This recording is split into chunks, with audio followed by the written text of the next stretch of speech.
3, 5, 6, 7, 8 वाक्यों में उत्तर लिखिए। प्रश्न 1, गिल्लू के कार्यकलाप के बारे में लिखिए। उत्तर, वही 2 वर्ष गिल्लू का घर रहा। वह स्वयं हिलकर अपने घर में झूलता और अपनी कांच के मनकों सी आंखों से कमरे के भीतर और खिड़की से बाहर न जाने क्या देखता समझता रहता था। परंतु उसकी समझदारी और कार्यकलाप पर सबको आश्चर्य होता था। प्रश्न 2, लेखिका ने गिलहरी को क्या क्या सिखाया? उत्तर, लेखिका जैसे ही खाने के कमरे में पहुंचती, वह खिड़की से निकलकर मेज पर आकर और उसकी थाली में बैठ जाना चाहता। लेखिका ने बड़ी कठिनाई से मैंने उसे थाली के पास बैठना सिखाया, जहां बैठकर वो मेरी थाली में से एक एक उठाकर बड़ी सफाई से खाता रहता। प्रश्न 3, गिल्लू के अंतिम दिनों का वर्णन कीजिए। उत्तर, गिलहरी के जीवन की अवधि 2 वर्ष से अधिक नहीं होती। अतः गिल्लू की जीवन यात्रा का अंत आ ही गया था। दिन भर उसने न कुछ खाया न बाहर गया। पंजे इतने ठंडे हो गए थे कि हीटर जलाकर उसे उष्णता देने का प्रयत्न किया, परंतु प्रभात की प्रथम किरण के साथ ही वह चिर निद्रा में सो गया। प्रश्न 4, गिल्लू के प्रति महादेवी वर्मा जी की ममता का वर्णन कीजिए। उत्तर, महादेवी वर्मा जी ने जीव प्राणियों को ही अपना परिवार मानकर उनके प्रति अपनी ममता उंडेली है। गिल्लू भी उनमें एक अच्छा उदाहरण है। गिलहरी को देखते ही उसके प्रति दया करना, घाव का उपचार करना, प्राण बचाना, काजू आदि खिलाना, झूला डालना, उसके साथ खेलना, अन्य गिलहरियों के संग उछल कूद का अवसर देना इत्यादि गिल्लू के प्रति महादेवी वर्मा जी की ममता का वर्णन है। अतिरिक्त प्रश्नोत्तर। प्रश्न 5, लेखिका ने गिल्लू को कैसे बचाया? अथवा गिलहरी के घायल बच्चे का उपचार किस प्रकार किया गया?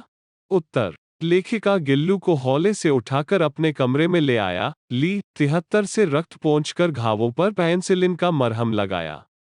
कई घंटे के उपचार के उपरांत उसके मुंह में एक बूंद पानी टपकाया जा सका।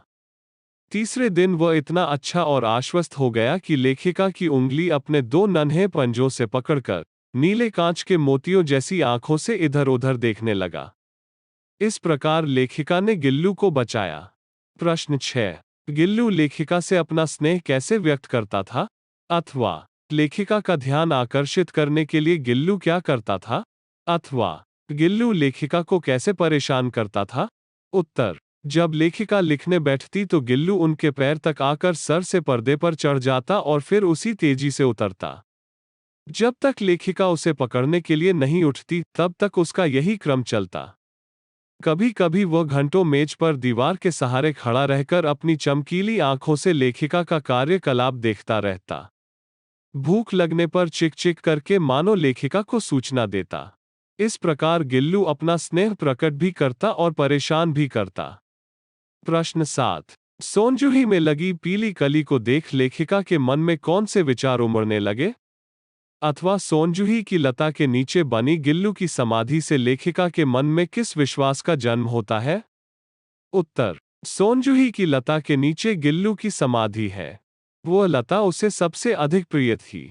अतः लेखिका के मन में यह विश्वास जागा कि उस लघु गाथ का किसी वासंती दिन जूही के पीताब छोटे फूल के रूप में शायद खिल जाए तो लेखिका को संतोष होगा। प्रश्न 8, पाठ के आधार पर कौए को एक साथ समादरित और अनादरित प्राणी क्यों कहा गया है? उत्तर, काकभुशुंडी पक्षियों के गुरु माने जाते हैं। श्राद्ध पक्ष में इनका बड़ा महत्व होता है। पितरों को प्रसन्न करने के लिए इनको भोजन कराया जाता है। अतः कौए को समादरित, अति सम्मानित कहा गया है। लेकिन कौए की ध्वनि बड़ी कर्कश होती है। कौए का कांव कांव करना अपशकुन माना जाता है। अतः वह अनादरित प्राणी भी है। प्रश्न 9, गिल्लू को मुक्त करने की आवश्यकता क्यों समझी गई और उसके लिए लेखिका ने क्या उपाय किया? उत्तर, गिल्लू के जीवन का प्रथम वसंत आया। बाहर की गिलहरियां खिड़की की जाली के पास आकर चिक चिक करके न जाने क्या कहने लगी। गिल्लू को जाली के पास बैठकर अपनेपन से बाहर झांकते देखकर लेखिका को लगा कि इसे मुक्त करना आवश्यक है। उन्होंने कीले निकालकर जाली का एक कोना खोल दिया और इस मार्ग से गिल्लू ने बाहर जाने पर सचमुच ही मुक्ति की सांस ली। प्रश्न 10, गिल्लू किन अर्थों में परिचारिका की भूमिका निभा रहा था?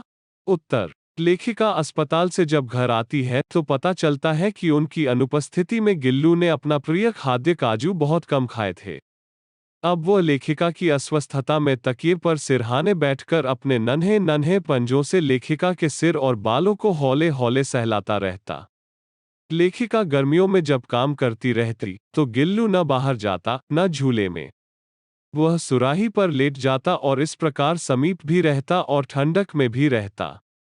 इस प्रकार गिल्लू ने परिचारिका की भूमिका निभाई। प्रश्न 11। गिल्लू की किन चेष्टाओं से यह आभास मिलने लगा था कि अब उसका अंत समय समीप है? उत्तर। गिलहरियों के जीवन की अवधि 2 वर्ष से अधिक नहीं होती। गिल्लू की जीवन यात्रा का अंत आ ही गया। दिन भर न उसने कुछ खाया न बाहर गया। पंजे इतने ठंडे हो गए थे कि लेखिका ने हीटर से उष्णता देने का प्रयत्न किया, परंतु आभास हो रहा था कि उसका अंत समय आ गया है। प्रश्न 12। लेखिका के प्रति गिल्लू अपनी भावना कैसे प्रकट करता था? उत्तर। लेखिका जब अस्पताल में थी तब गिल्लू उदास रहता, अपना प्रिय खाद्य काजू बहुत कम खाता। उनके कमरे का दरवाजा खुलते ही अपने झूले से उस ओर दौड़ता, किंतु वहां किसी और को देखकर निराश होकर लौट जाता। लेखिका की अस्वस्थता में उनके तकिए के सिरहाने बैठकर अपने नन्हे पंजों से उनके सिर और बाल सहलाता था। इस प्रकार गिल्लू अपनी भावना प्रकट करता था।